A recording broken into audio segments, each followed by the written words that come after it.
Are you guys getting as tired as I am hearing these faux media types and these politicians talk about something they don't know anything about, like guns? It happens every time there's some kind of anti-gun media frenzy. We get all these types out there, the quote journalists and faux reporters who know absolutely nothing about guns and never take the initiative during their downtime to actually educate themselves on guns. And of course, the worst part is we have politicians who are really in charge of making our own laws and providing legislation that, again, never take the time to educate themselves. What I'm going to do today is I'm going to take 5 of the most current and most glaring mistruths, if you will, about guns that the left, and let's just say the anti-gunners, because there's people on the right that are doing the same thing, that are very uneducated about firearms. I'm also going to separate those into 2 categories, stupidity and fraud, because they're going to fall into one of those categories. Full semi-automatic, just like this clown did in this news report. They're calling semi-automatic firearms fully semi-automatic. I have an AR-15 right here. When I put this thing on semi-auto, what makes it semi-automatic is the fact that only 1 round is fired whenever I pull the trigger. So for every 1 trigger pull, 1 round goes out. Now, look what happens whenever I pull the trigger 1 time backwards on a semi-automatic firearm and hold it backwards. Now, if it were to keep firing, that would be a fully automatic, not a full semi-automatic. That would make it a fully automatic firearm, which I don't have and hardly anyone does have.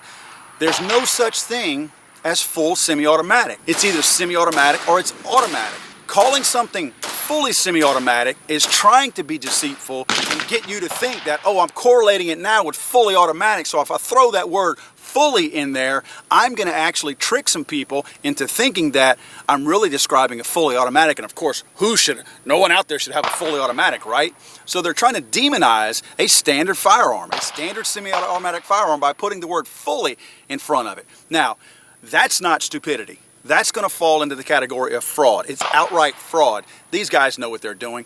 This was a made-up term. It was made up on purpose, and this is clear fraud. High-powered rifles. You hear it all the time. Oh, what are the high-powered rifles doing in people's hands? Let me explain something to you.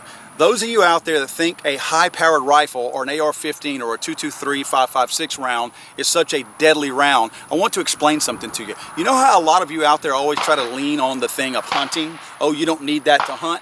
You're right, in some cases people don't use an AR-15 to hunt. You want to know why? Because it's not a deadly enough round.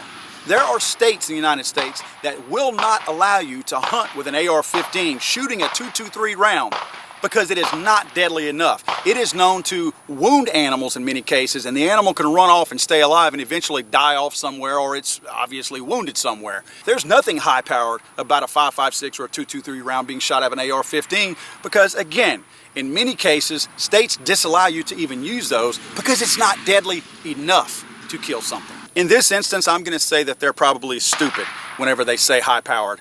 I really believe that they don't know guns, and maybe an AR-15 does look scary. It's frightening to them. Maybe it kind of pushes them into their safe spaces sometimes whenever they see one. I get it. You know, some people don't like clowns. Other people don't like AR-15. They just make you have bad dreams. So I do think that the anti-gunners in this case probably are just stupid.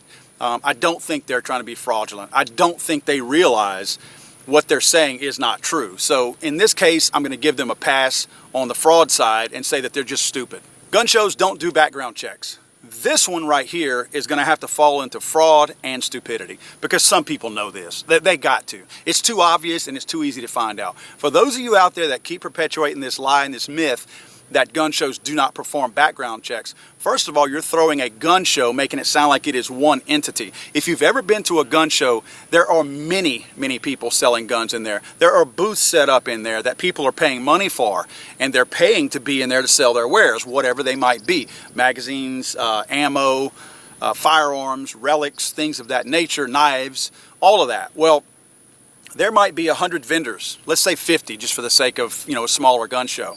So it's not the gun show that's doing any background checks. It's each individual vendor. Those vendors that are in there to sell firearms have FFLs, federal firearms licenses. It is against the law. Now, we're not talking about a speeding ticket or a jaywalking ticket. It is a federal crime to sell a firearm to somebody if you have an FFL and not perform a background check. Nobody wants to make a $50 profit on a gun bad enough to risk going to jail or losing their license because they sold a firearm because somebody didn't want them to perform an FFL or 4473 background check. That right there, again, I have to say, I think in most cases is a lie. I think people know that these FFLs are in fact performing background checks. The kind of thing that they're kind of insinuating that they're using like a partial truth is the fact that if I go to a gun show, I'm not an FFL, if I go to one and I have a used gun that I want to sell to somebody, I can carry that firearm with me with a sign that says for sale. And if a guy wants to buy it, we can go outside and swap and he can buy it from me and I can sell it and take the cash. If I have any reason to believe this guy has any kind of a record or if I don't feel right about it, I can do the same thing that an FFL dealer does and deny that sale and not sell it to him. So that's a private sale, what people are talking about. So they're taking a piece of a truth because you could wander outside of the parking lot at a gun show, just like you could go to a local gun range if somebody wanted to sell you something. Just like if a guy on Facebook said, meet me at the local park, I'm going to sell you a gun. A gun show, the quote gun show loophole, it's geography is all it is. You can do a private sale anywhere. Gun shows have nothing to do with private sales. Nothing. Absolutely nothing. Trump made it easier for mentally ill people to buy firearms. How many times have you heard that one?